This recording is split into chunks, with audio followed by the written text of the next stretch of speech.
Hey, what's going on, everyone? Lucky here, and today we're going to be taking a look at patch 7.1 and taking a look at the patch notes for Battle Royale. If you guys want me to do a section for creative, let me know in the comments down below. I will do a separate patch note video for that. Going forward, I'll split them up into two just to kind of keep them separated. As I would imagine, there's going to be a lot of patch notes for creative, because there's for instance, today there's a lot of patch notes for both Battle Royale and creative, and it'd be too long of a video. So that's something you guys want. Leave a comment and just let me know.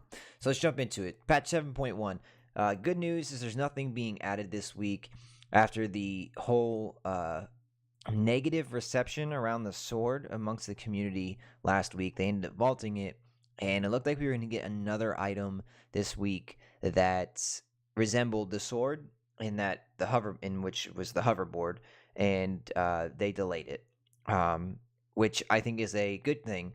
We don't need an item each week. People have come to expect it, something new each week. But I'm glad, because I would rather them focus on quality of life and balance changes in the game and just making the game overall performance better. So let's jump into it. Patch 7.1. What do we have?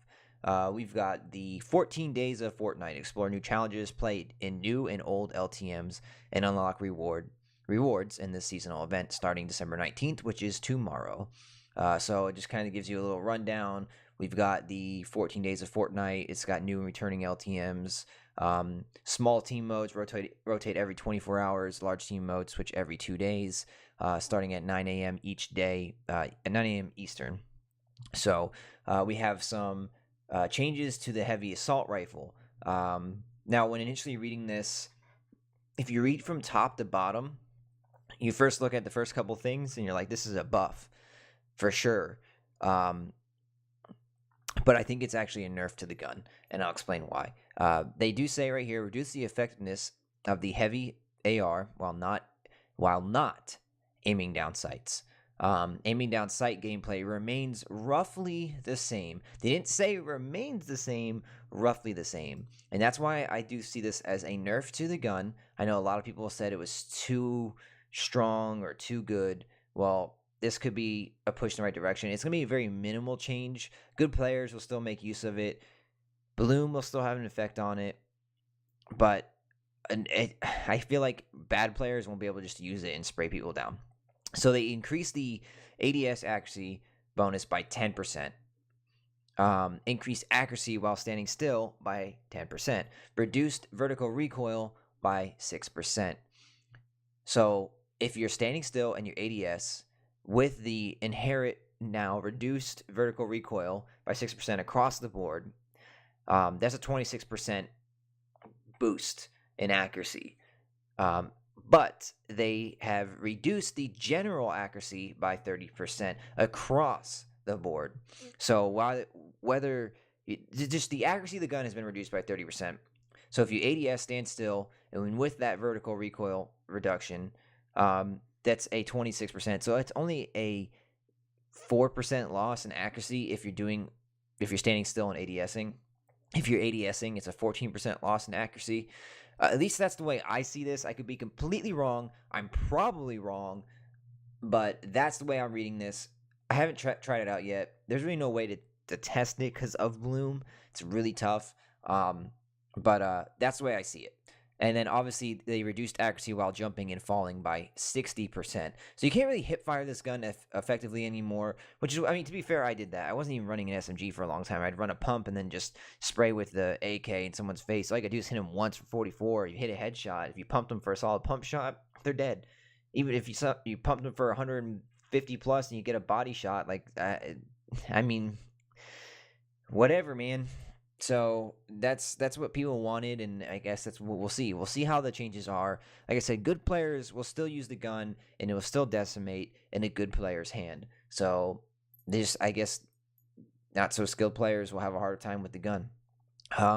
Improved balloon controls. While you're in the air with balloons out, you used to press the jump key, and it would detach the balloon. It's now crouch. Players can again use alt fire to release a balloon when the balloon item is actually selected. For modes it's available in, the height for which the glider redeploy is available has been decreased from 1,000 units to 576. They fixed an issue where players were able to pick up live dynamite through structures. Good to know. Ground vehicles now slide on icy surfaces. Eliminations from no-scoping enemies will appear in the elimination feed as a no-scope. Don't know if it's a text thing or icon or whatever. Sticking and landing on all four wheels of the vehicle will no longer damage the player inside. Good to know. It's now easier to pick up items dropped near a mounted turret. Stormwings. So lots of Stormwing changes here. So Stormwings now take 50% more damage from hitting objects.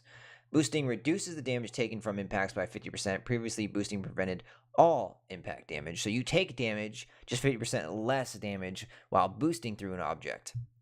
Damage done to players that are in the Stormwing while it's shot down has been increased from 25 to 50. So you now take 50 health damage, direct health damage, not shield. Stormwings now take more damage from destroying structures by running through them. That means the plane itself takes more damage as well, not just the player. So keep that in mind. If you're someone who likes to just fly around in a plane and be one of those guys, it's got a higher risk to being in a plane now, a much higher risk. 50 health is a lot of health to take. And especially if someone tags you a few times for shield while you're in the air, which I do all the time, and then you blow someone up, and that's 50, say you hit them for 2 AR shots, 50 shield, if you don't get a headshot, and then I dare people to get in the planes now. Let me just put it that way. I highly recommend staying away from them unless you're just using it to get away from the storm or mobility reasons, and that's it. And that's what they should be for, in my opinion. Bug fixes. Holding down movement key while confirming an edit will no longer force the player to continue moving in the direction of the key they were holding. Mounted turrets will no longer be briefly teleported under the map and then return to the original location. They did a lot of zipline fixes. Zipline animations no longer briefly play every time a player jumps after building underneath a zipline. Players should retain proper momentum when latching onto a zipline. Players will no longer lose the ability to sprint if they emote while on the zipline. Fix an issue that caused players to become detached from zipline right after seeing the animation above their head, which would make them fall. Kind of funny. Zipline pulley will no longer remain in the world after eliminating a player while they are riding on it.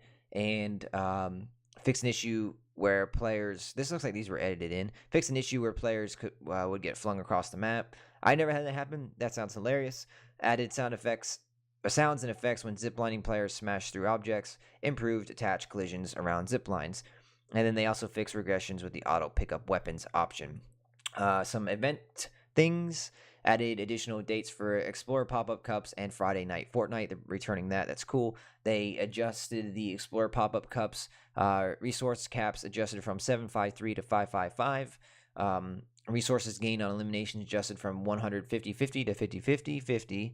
And they state that we're continuing to make adjustments on these values. If you have feedback regarding it, send it to them. Fix an issue where traps were not granting elimination rewards in Explorer pop-up cups. That sucks. Just going to say. Playground.